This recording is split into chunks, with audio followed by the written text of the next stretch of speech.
ಕೆಲಸ ಅಲ್ಲ ಇದು ಅಂತ ನಿಮ್ಗೆ ಸ್ಪಷ್ಟವಾಗಿ ಹೇಳ್ತಾ ಇದ್ದೀನಿ. ಎರಡನೇದು ಹೇಳ್ತಾ ಇದ್ದೀನಿ, ಯಾವ ಷಡ್ಯಂತ್ರವೂ ಇಲ್ಲ ಅಂತ ಹೇಳ್ತೀನಿ. ಮೂರನೇದು ಹೇಳ್ತಾ ಇರೋದು ಯಾರ ಕೈವಾಡವೂ ಇಲ್ಲ ಅಂತೀನಿ. ಇಂಡಿಸಿಪ್ಲಿನ್ ಒಂದೇ ಕಾಗ್ನಿಷನ್ ತಗೊಂಡಿರ್ತಕ್ಕಂಥದ್ದು, ಕ್ರಮ ಕೈಗೊಂಡಿರ್ತಕ್ಕಂಥದ್ದು ಎಲ್ಲ ಕಾಂಗ್ರೆಸ್ನಲ್ಲಿರ್ತ ಕಾರ್ಯಕರ್ತರಿಂದ ಮುಖ್ಯ ರಾಜು ಕಾಗೆ, ಬಿ ಆರ್ ಪಾಟೀಲ್ರು ಏನು ಅವರ ಹೇಳಿಕೆ ಎಲ್ಲವನ್ನೂ ಕೂಡ ತಗೊಂಡಿರ್ತೀವಿ. ಆಗಿರ್ಲಿಲ್ವಾ ಅವ್ರಿಗೂ ಅಂದ್ರೆ ಸಿದ್ದರಾಮಯ್ಯನವ್ರಿಗೆ ಮುಜುಗರ ಮಾಡಿದ್ರೆ ನಡೆಯುತ್ತೆ, ರಾಹುಲ್ ಗಾಂಧಿ ಹಂಗಲ್ಲ. ಸಿದ್ದರಾಮಯ್ಯನವ್ರಿಗೆ ಮುಜುಗರ ರಾಹುಲ್ ಗಾಂಧಿ ಅವ್ರಿಗೂ ಕರೆದು ಸುರ್ಜೇವಾಲ ಅವರು ಹೇಳಿದ್ದಾರೆ ಆಲ್ರೆಡಿ. ಇದನ್ನೆಲ್ಲ ಮಾಡಿದ್ರೆ ಸರಿ ಇರಲ್ಲ. ಬೇಳೂರು ಗೋಪಾಲ್ ಕೃಷ್ಣ ಮಾತಾಡಿದ್ರು, ಎಲ್ಲರಿಗೂ ಹೇಳಿ ಆಗಿದೆ. ಆಯ್ತು, ಕೆ ಎನ್ ರಾಜಣ್ಣ ಅವ್ರಿಗೆ ರಾಜಣ್ಣ ಅವ್ರಿಗೆ ಹೇಳಿದ್ರ? ಹೌದು, ಇನ್ಫ್ಯಾಕ್ಟ್ ಅವ್ರ ಕರೆದ್ರೆ ಮೀಟಿಂಗ್ ಬಂದಿರಲ್ಲ, ಗೊತ್ತಾ ನಿಮ್ಗೆ? ಯಾಕೆ ಬರ್ಬೇಕು? ಅದು ಇಂಡಿಸಿಪ್ಲಿನ್. ಅದಕ್ಕೆ ಕರೆದಿಲ್ರಿ, ಸಂವಿಧಾನಕ್ಕೆ ವಿರುದ್ಧ ಅಂದ್ರೆ. It was not called to discuss about the portfolio. It was called to talk about party affairs. It was called to discuss the party affairs. ನನ್ನ ಇಲಾಖೆ ಅಧಿಕಾರಿಗಳನ್ನ ಮೀಟಿಂಗ್ ಕರೀತಾ ಇದ್ದಾರೆ, ಹೋಗಬಾರದು ಅಂತ ಎಚ್ಚರಿಕೆ ಕೊಟ್ಟಿದ್ದೀನಿ. ಅಧಿಕಾರಿಗಳ ಸಭೆಯನ್ನ ಕೆಪಿಸಿಸಿ ಉಸ್ತುವಾರಿ ಅವರು ನಿಮ್ಗೆ ಸತ್ಯ ಇಲ್ಲ, ಅಧಿಕಾರಿಗಳ ಸಭೆಯನ್ನೇ ಮಾಡಿಲ್ಲ. ಒಳ್ಳೆ ಕಥೆ ಇದೆಯಲ್ಲ. ಆ ಕಾರಣಕ್ಕೆ ಯಾವ ಮೀಟಿಂಗ್ ನ ಮಾಡಿಲ್ಲ ಸುರ್ಜೇವಾಲ ಅವರು, ಅದನ್ನ ನೀವು ಪಬ್ಲಿಕ್ ಹೋಗಿ ಈ ತರ ಮಾತಾಡಿ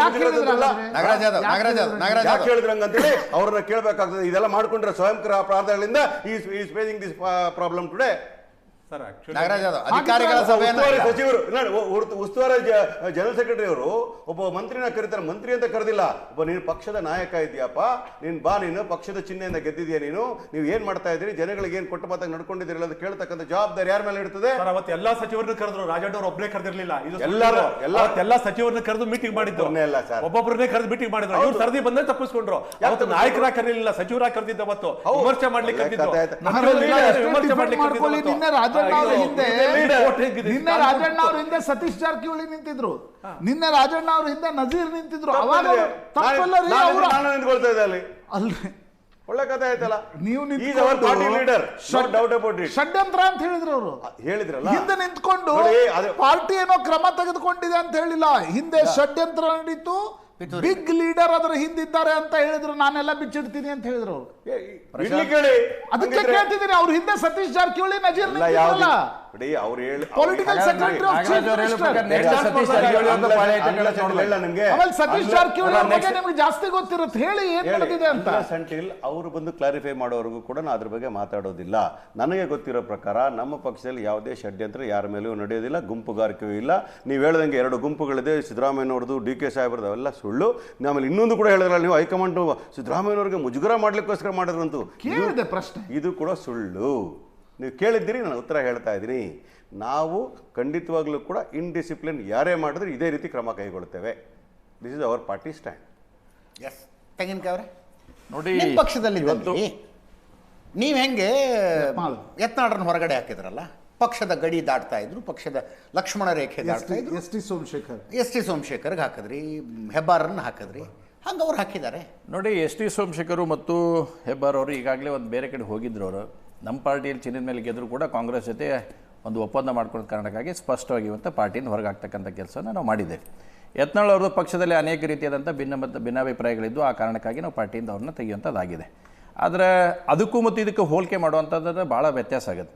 ಇವತ್ತಿಲ್ಲಿ ಒಬ್ಬ ಸಚಿವರಿದ್ದು, ಅವ್ರು ಈಗಾಗಲೇ ಪ್ರೆಸೆಂಟ್ ಸಚಿವರಿದ್ದು, ಒಬ್ಬ ದಲಿತ ನಾಯಕರಿದ್ದು, ಮುಖ್ಯಮಂತ್ರಿಗಳ ಪರಮಾಪ್ತರಾಗಿದ್ದರೂ ಕೂಡ ನಿನ್ನೆ ನಮಗಿರ್ತಕ್ಕಂಥ ಇನ್ಫಾರ್ಮೇಷನ್ನು ಬಹುಶಃ ನಾಗರಾಜ್ ಅವ್ರಿಗೆ ಐತಿ. ಅದು ನಿನ್ನೆ ಕೊನೆಯ ಕ್ಷಣದವರೆಗೂ ಅವ್ರನ್ನ ಉಳಿಸ್ಕೊಳಕ್ಕೆ ಮುಖ್ಯಮಂತ್ರಿಗಳು ಸಾಕಷ್ಟು ಪ್ರಯತ್ನ ಮಾಡ್ಯಾರ, ಆದರೆ ಅದು ಫಲಿಸಲಿಲ್ಲ. ಕೊನೆಗೆ ಎಲ್ಲಿ ಮಟ್ಟ ಹೇಳ್ಯಾರ ಅನ್ನೋಂಥದ್ದು ಇನ್ಫಾರ್ಮೇಷನ್ ಅಂತಂದರೆ ರಾಜೀನಾಮೆ ತೊಗೊತೇವೆ ಅವ್ರ ಕಡೆಯಿಂದ ಅಂತೇಳಿ. ಅದರ ದುರ್ದೈವ ಅಂದ್ರೆ ರಾಜೀನಾಮೆ ಬೇಡ, ಅವ್ರನ್ನ ಸ್ಯಾಕ್ ಮಾಡಿರಿ ಅಂತ ಹೇಳ್ತಾರೆ. ಹಾಗಾದರೆ ಬಹುಶಃ ನನಗನ್ಸುತ್ತೆ, ಬಹುಶಃ ನನಗನ್ಸೋದು ರಾಜಣ್ಣ ಏನು ಸೆಪ್ಟೆಂಬರ್ ಅಂತಂದ ಪ್ರಾರಂಭ ಅಂತ ಹೇಳಿದ್ರು, ಅದು ಆಗಸ್ಟ್ಲಿಂದ ಪ್ರಾರಂಭ ಆಗುತ್ತೆ ಕಾಣುತ್ತೆ. ಇದು 1ನೇ ವಿಕೆಟು. ಇನ್ನು ಬಹುಶಃ ಇನ್ನು ಹಿಂದಿದ್ರಲ್ಲ ಅವ್ರು ಒಂದೊಂದು ಪಾಳೆ ಚೇನ್ ಹಾಕೋ ಗೊತ್ತಿಲ್ಲ, ಆದ್ರೆ ಸೆಪ್ಟೆಂಬರ್ ಒಳಗೆ ದೊಡ್ಡ ಸಮಸ್ಯೆಯನ್ನ ಕಾಂಗ್ರೆಸ್ ಮಾತ್ರ ಅನುಭವಿಸುತ್ತೆ. ನೋಡಿ, ಬಿಜೆಪಿಗೆ ನಮ್ಗೆ ಏನಿಲ್ಲ, ಪಾರ್ಟಿ ನಮಗೆ ಕ್ಲಿಯರ್ ಮ್ಯಾಂಡೇಟ್ ಕೊಟ್ಟರೆ ನೀವು ವಿರೋಧ ಪಕ್ಷ ಆಗಿ ಕೆಲಸ ಮಾಡಿ ಅಂತಾರೆ. ಭಾರತೀಯ ಜನತಾ ಪಾರ್ಟಿ ವಿರೋಧ ಪಕ್ಷ ಆಗಿ NDA ಒಕ್ಕೂಟದಿಂದ ನಾವು ರಚನಾತ್ಮಕ ಹೋರಾಟ ಮಾಡ್ತೇವೆ.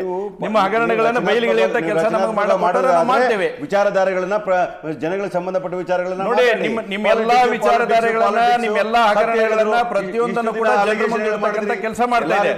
ಅದನ್ನ ಬಿಟ್ಟು ಯಾವುದಿಲ್ಲ, ಎಲಿಗೇಷನ್ ಇಲ್ಲ. ನಿಮ್ಮ ಏನೇನ್ ಮಾಡಕತ್ತೀರಿ ಅದನ್ನ ಜನರ ಮುಂದೆ ಇಡ್ತಕ್ಕಂಥ ಕೆಲಸ ನಾವು ಮಾಡಕತ್ತೇವೆ. ಒಂದು ವಿರೋಧ ಪಕ್ಷವಾಗಿ ಏನ್ ಕೆಲಸ ಮಾಡಬೇಕು 100% ನಾವು ಮಾಡ್ತೀವಿ.